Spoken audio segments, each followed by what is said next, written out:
तो अगर आपको कलेक्शन करने हैं तो एक सिस्टमेटिक कलेक्शन कीजिए, जिससे कि आपको उसका अप्रिशिएशन भी मिल सके और आपका अपना कॉन्फिडेंस भी उससे डेवलप होता है कि भाई मेरे पास ये कलेक्शन पेपर मनी में है, कॉइन्स में है। तो कोई भी कलेक्शन अगर आप करते हैं तो एक सिस्टमेटिक कलेक्शन की वेटेज हमेशा से ही ज़्यादा होती है।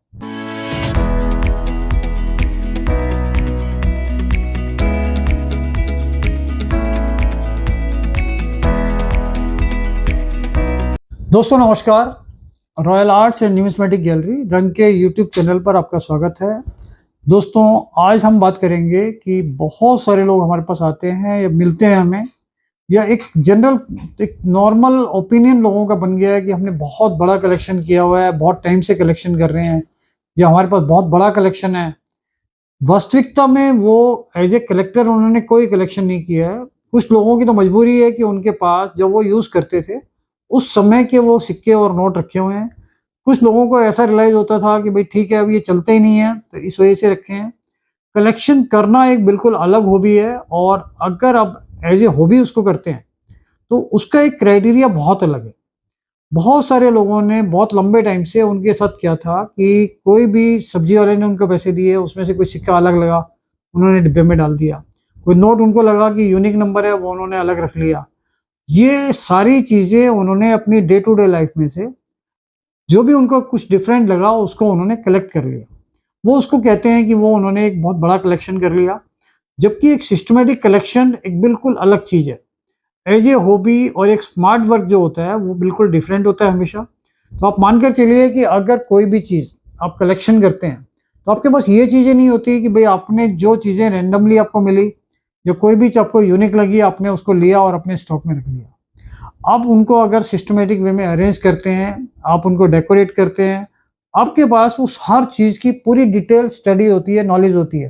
भाई मैंने ये नोट लिया है तो इसका पीछे पर्पस क्या था, ये नोट बनाया था तो इसमें सिग्नेचर किसके थे, या जो भी इसके पीछे डिटेल्स हैं, अगर वो सारी चीज़ें आपके पास नॉलेज होती है तभी उसका फ़ायदा आपको हो सकता है। रंग अपने आप में 20 साल से इस लाइन में हम जुड़े हुए हैं, और 20 साल में हमने जो एक्सपीरियंस हुए उसके हिसाब से हमने अपने बहुत सारे प्रोडक्ट निकालने शुरू किए, जिसके बाद लोगों को रियलाइज़ हुआ भाई कलेक्शन अगर किसी चीज़ को बोलते हैं, हम अपनी हर एग्जीबिशन में डिस्प्ले का एक पूरा प्रॉपर सेक्शन रखते हैं। वहाँ पर लोगों को जजमेंट होता है कि अगर आप कलेक्शन करते हैं तो एक थीम बेस्ड होना चाहिए, एक पर्टिकुलर रीज़न होना चाहिए उसको कलेक्शन करने का। क्योंकि अगर कोई चीज़ पूरी नहीं है, अधूरी है, या आपको उसकी नॉलेज पूरी नहीं है, तो उसका आपको कलेक्शन में इंटरेस्ट भी उतना ही कम होगा। जब उसकी पूरी नॉलेज होगी, एक सिस्टमेटिक कलेक्शन होगा, तब भी आप उसका फ़ायदा उठा सकते हैं, और फ्यूचर में आने वाला टाइम भी उसी चीज़ का ज़्यादा वैल्यूबल होगा, या चीज़ें राइज करेंगी वैल्यू के हिसाब से जब आप उसको सिस्टमेटिक देख करते हैं। इसी तरीके से आज के इस एपिसोड में मैं आपको बताता हूँ कि 10 रुपये का हमने अभी पीछे एक प्रोडक्ट निकाला था कंसेप्ट रंग के। ये हमने 1 रुपये, 2 रुपये, 5 रुपये, 10 रुपये, ये सारे प्रोडक्ट हम निकाल चुके हैं और बहुत सारे लोगों ने इसको कलेक्ट किया है। तो ये अभी हम आज कोई कंसेप्ट नहीं निकाल रहे हैं, अभी जो कंसेप्ट हमने निकाले थे वो सारे सोल्ड हो चुके हैं। आज मैं बात कर रहा हूँ एक कलेक्शन प्रॉपर कैसे किया जाता है। तो ये देखिए, ये एक फाइल हमने बनाई थी रंग कॉइन्स के कंसेप्ट में ही। तो इसके अंदर सबसे पहले हमने ये पूरा हेडिंग दिया, इसके अंदर जो जो नोट्स हम लगा रहे थे उसके बारे में डिटेल्स आती है, इसका लोगो आता है हमारा। फिर इसमें एक इंट्रोडक्शन पार्ट आता है इस तरीके से।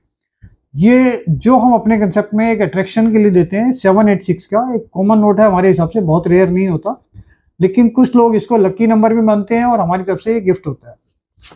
तो ये नोट रहता है, इसके बाद हमारा इंट्रोडक्शन रहता है इसमें, और इस फाइल में इंट्रोडक्शन के बाद इसमें सबसे पहले ये एक नोट के बारे में पूरा डिस्क्रिप्शन होता है, पूरी डिटेल्स होती है कि जो आरबीआई गवर्नर उस समय पर थे जिनके सिग्नेचर इस नोट पर होते हैं, ये हैं सीडी देशमुख के। तो ये हमने जगह दी हुई है पूरी, यहाँ पर वो नोट पेस्ट होता है, यहाँ लगाते हैं पन्नी में लगा के। इसी तरीके से इसमें जितने भी गवर्नर आए हैं उन सब के नोट का सबसे पहले गवर्नर के बारे में कि उनका टेन्योर कब था, कब उन्होंने ज्वाइनिंग की और कब तक कितने पीरियड तक वो आरबीआई में गवर्नर रहे। उसके साथ साथ उनके जो नोट बने थे तो वो किस पैटर्न में बने थे, क्योंकि हर बार अलग अलग इशू आते थे, अलग अलग चीज़ें चेंज होती थी। गवर्नमेंट ऑफ इंडिया में लगातार चेंजेस रहे हैं, तो इसमें पैटर्न भी बदलते रहे हैं। पहले फाफड़ा में बड़े नोट आते थे, गवर्नर के साथ साथ उसमें लैंग्वेजेस का भी वेरिएशन रहता था कि जैसे ये 1949 में नोट बनने शुरू हुए थे, उसके साथ साथ हम ये भी देखते हैं कि उसमें लैंग्वेज कम और ज़्यादा होती रही, तो उसमें एडिशन होते रहे शुरू से। और भी बहुत सारे इशू निकले, जैसे इसके अंदर डायमंड इशू निकला, फाफड़ा इशू निकला, जिसको हम फाफड़ा इशू बड़े नोट को कहते हैं, जो B Rama Rao, PC Bhattacharya, HVR Iyengar इसमें आए थे। ब्लैक बोर्ड का था, पिकॉक इशू था, शालीमार इशू था। ये बहुत सारे इशू हैं जो निकलते हैं इसमें। ये इसका दूसरा पार्ट है। तो ये चीजें जो मैं आपको बताना चाहता हूं कि कलेक्शन क्या है।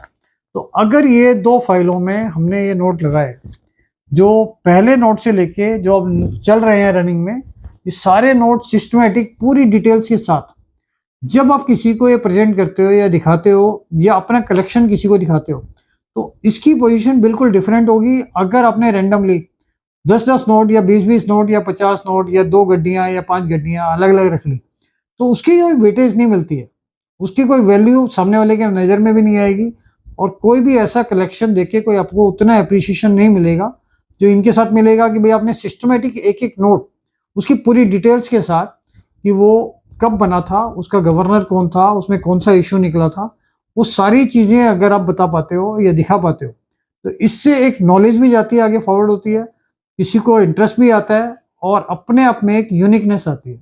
तो कभी भी आपको कलेक्शन करना हो तो चाहे आप घर पे कीजिए या कहीं से भी बना बनाया लीजिए, लेकिन एक सिस्टमेटिक और प्रॉपर कलेक्शन अगर आपके पास होगा तो उसकी वैल्यू भी आने वाले टाइम में अप्रिशिएट होगी और आपको भी उससे तसल्ली ज़्यादा होगी, संतुष्टि ज़्यादा होगी। हम बहुत सारे कॉइन्स के भी कंसेप्ट निकालते हैं, जिसमें republic India, commemorative, British, republic India definitive, Konark series.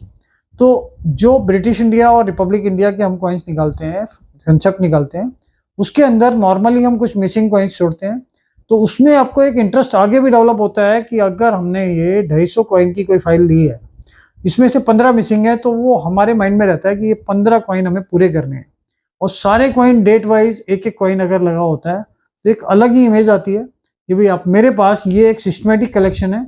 जो ब्रिटिश इंडिया का अगर है तो वो 1835 से लेके 1947 तक है, तो सारा पीरियड उसके अंदर डिफाइन होता है। तो अगर आपको कलेक्शन करने हैं तो एक सिस्टमेटिक कलेक्शन कीजिए, जिससे कि आपको उसका अप्रिशिएशन भी मिल सके और आपका अपना कॉन्फिडेंस भी उससे डेवलप होता है कि भाई मेरे पास ये कलेक्शन पेपर मनी में है, कॉइन्स में है। तो कोई भी कलेक्शन अगर आप करते हैं तो एक सिस्टमेटिक कलेक्शन की वेटेज हमेशा से ही ज़्यादा होती है।